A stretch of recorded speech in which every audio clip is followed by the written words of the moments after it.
Hi guys, thanks for tuning in to another video on ForgottenWeapons.com. I'm Ian. I am here today at the Rock Island Auction House. They have an upcoming December premiere auction, and I'm taking a look at some of the guns in it, including this J.C. White prototype rifle. This was originally developed to compete with the M1 Garand and the Pedersen rifle. It was submitted to the Army's, or the Ordnance, the military's 1929 rifle testing. However, in 1929, this thing wasn't quite complete, and so White, the inventor, showed up to the testing and begged himself a couple extra weeks, a 5 or 6 week extension to finish the gun. They granted it to him, but at the end of that time, he still wasn't done with the rifle. So the extent of this thing's use in 1929 trials was nothing. It was basically rejected from competition because it wasn't complete. Well, White came back the next year when they had another set of trials in 1930, and at that point he had actually finished this rifle. He'd actually finished this one, and he had finished a second rifle that we'll be taking a look at separately here. Now, this rifle in 1930 was finished. It was pretty good. It actually went through Army testing, and it got a pretty good reception, believe it or not. The Army really liked the fact that it had a very compact action to it. It was a light rifle. It was a very handy rifle. They thought it looked good. It didn't have any weird things sticking out to get in the way. The problem was it just wasn't quite durable and rugged enough for military trials. It had problems with parts breakage, and just it wasn't quite up to the standard of the Garand and the Pedersen, which had been in development for many years longer. In theory, had White gotten about a 5-year head start designing this rifle, he may have been able to have it simplified and ruggedized to the point of being a very serious contender for the position of U.S. military standard issue rifle. As it was, he just was a little too late to the game, and Pedersen and Garand were already way ahead of him, and he didn't have enough time to catch up. So after being rejected from the U.S. rifle trials, White actually took this over to Great Britain and submitted it to some testing by the British military. They also actually kind of rather liked the rifle. They agreed it was a light and handy rifle. Part of the reason for that is there is no large, heavy barrel sleeve over the barrel, which is good for keeping the rifle light. They did complain that it was a bad thing for durability and for bayonet use in particular. Now, interestingly, the British also complained that the rifle was not particularly accurate. And their trials report mentions that this may have something to do with a worn barrel. So I was a little curious, so I stuck a bore light down this thing, and the end of the barrel in particular, the last couple inches, are extremely heavily worn. Honestly, the bore condition reminds me of some rifles that have been brought back from China and Indonesia. It is in really, really rough shape in there. Mechanically, the rifle functions exquisitely well. It's very smooth. It feels like it's a Swiss watch.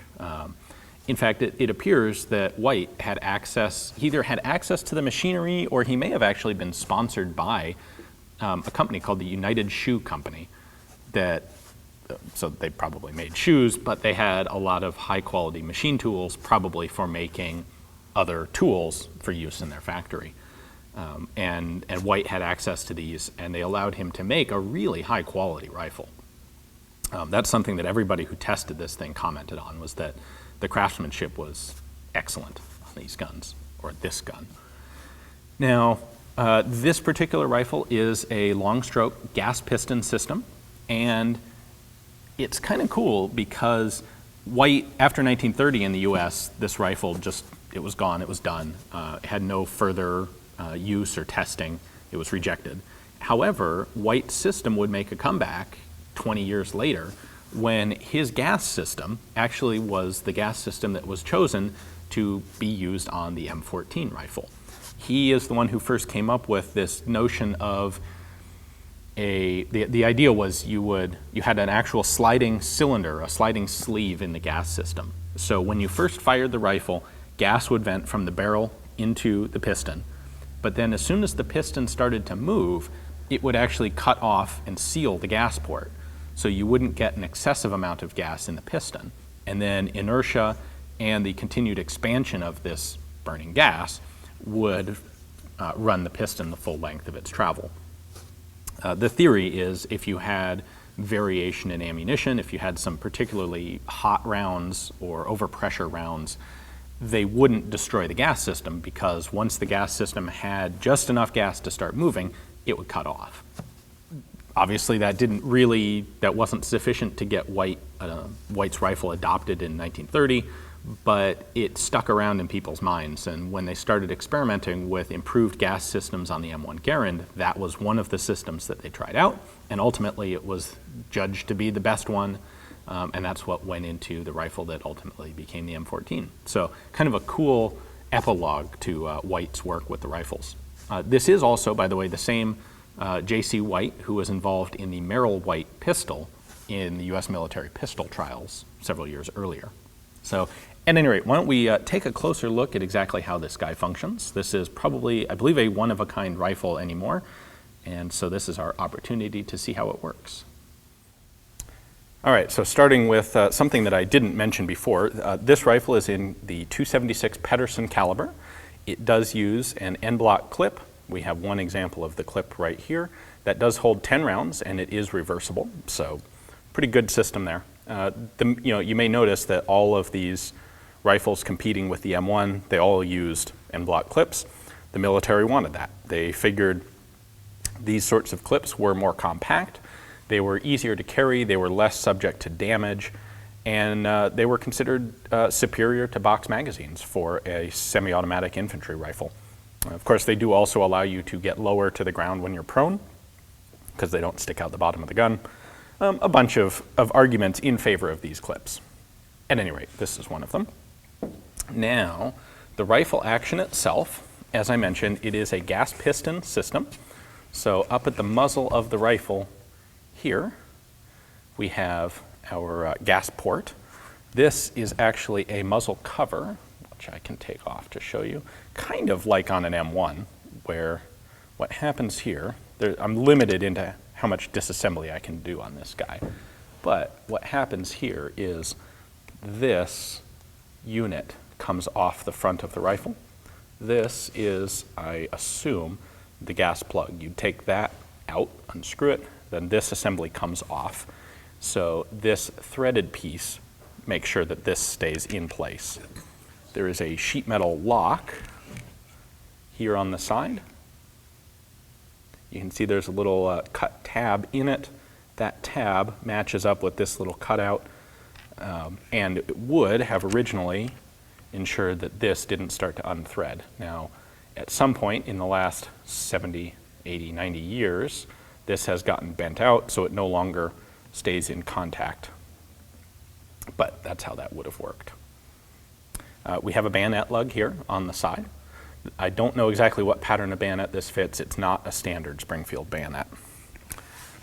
And, of course, basic standard features. We have a front sight. We have a sling swivel out here at the muzzle. All typical things that you'd see. Now, the barrel itself is under a perforated metal heat shield. It is a fixed barrel. And on the bottom, we have vent holes, actually very much very reminiscent of the Pedersen.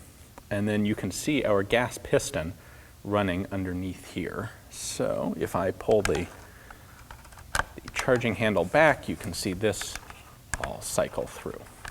So that's what's going on. We have a recoil spring.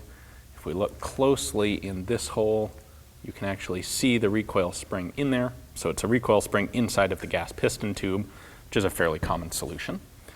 And then sheet metal cover on the bottom. This is solid. The clips, I believe, would have ejected out the top, just like an M1 clip. Our rear sight is kind of a commercial style aperture sight. You can adjust it vertically by loosening that lever, and then this adjusts up and down. And then when it's in place, I just crank that down. And then we have a windage adjustment here. Pretty basic. Now the locking mechanism for this rifle is really the cool part of it. And you can see how short of an action this is. The clip fits in here. So the reciprocating travel of the action is only this long. which is quite compact, something that everybody who tested the rifle noted. Now the bolt locks at the front. You can see that this locking lug lifts up when I pull the bolt handle back. There are cutouts. Let's see if we can get a closer look. There we go.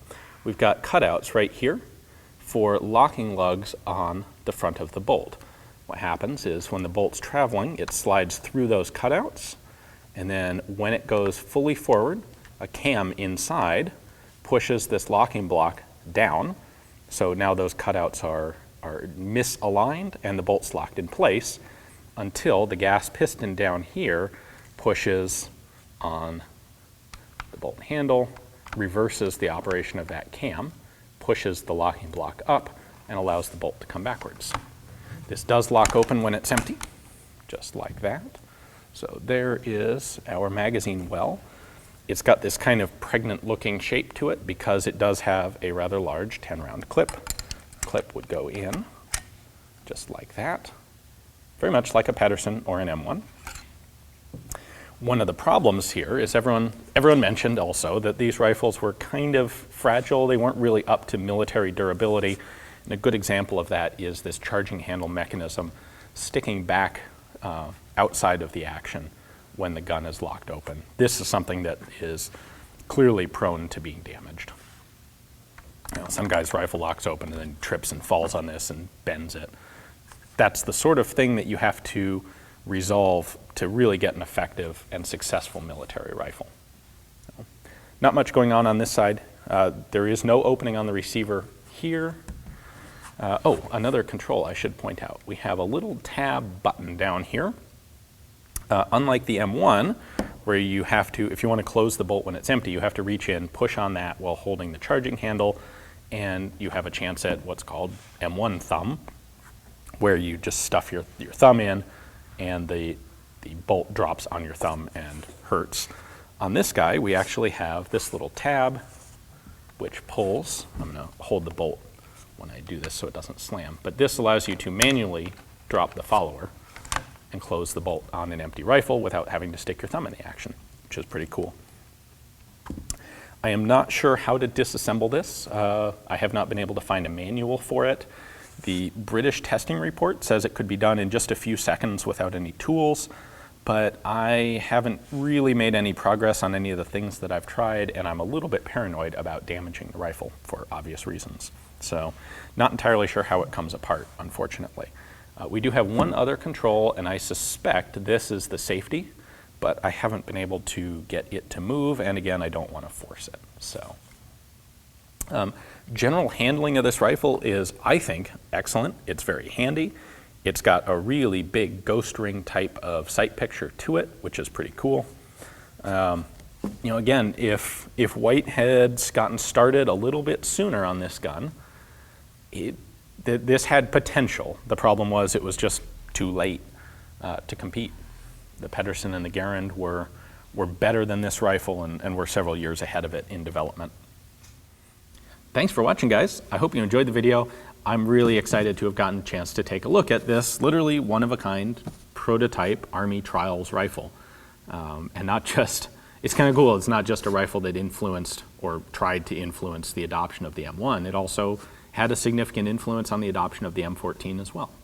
Well, if you have a collection of Garand rifles or M14 rifles or US military trials arms and you'd like to add this to it, it is coming up for sale here at Rock Island in December. If you check the text link in the description below, you will find Rock Island's catalog page on the rifle. You can see all of their description, their pictures, etc. And they have a great system for placing bids online if you're interested in owning it yourself. Thanks for watching and good luck.